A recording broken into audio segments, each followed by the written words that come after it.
Magandang araw po sa ating lahat, panibagong episode na naman po tayo mga kaibigan at welcome pong muli sa aking YouTube channel. Maraming salamat po sa inyo sa patuloy na pagtangkilig ng aking munting channel.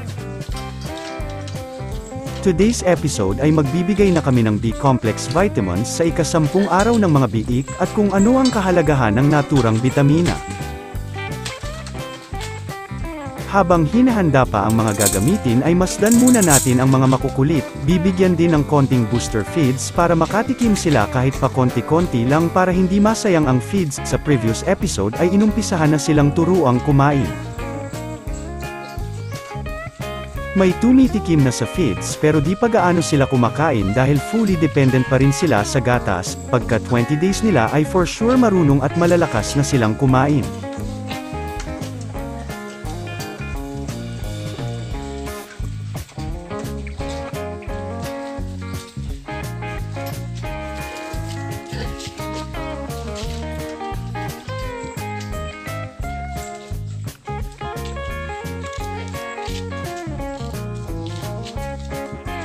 Umpisahan na po namin ang pagproseso sa kanila.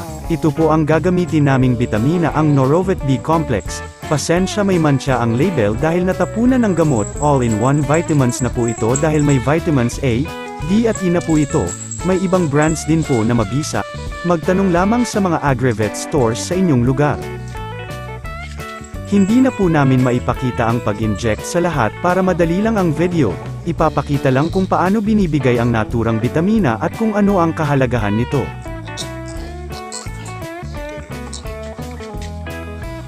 Ano naman po ang mga B vitamins?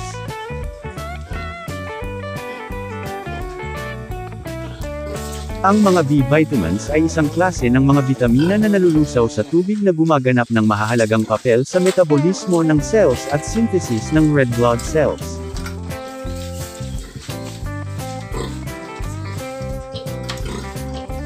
Ang B-complex ay binibigay sa mga sumususong mga biik sa edad na 10 at 25 days old. Tag 1 ml maaari ring ibigay sa starters pagka 60 days old at sa mga gilts, barako at inahin before and after breeding.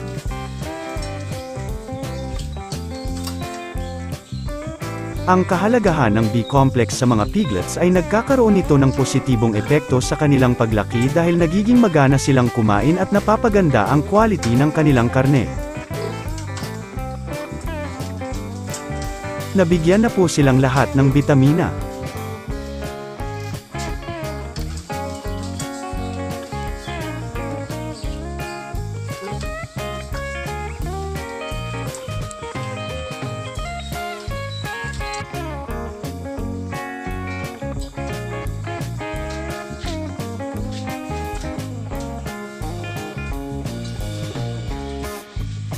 Ang inyong natunghayan ay based lamang po sa aming pamamaraan at experiences bilang backyard racer. Maaaring hindi angkop ang aming pamamaraan sa ibang mga nag-aalaga. Hanggang dito na lamang po ang aking video at sana ay nagustuhan. Maraming salamat sa inyong oras sa panunood at happy farming po mga kaibigan.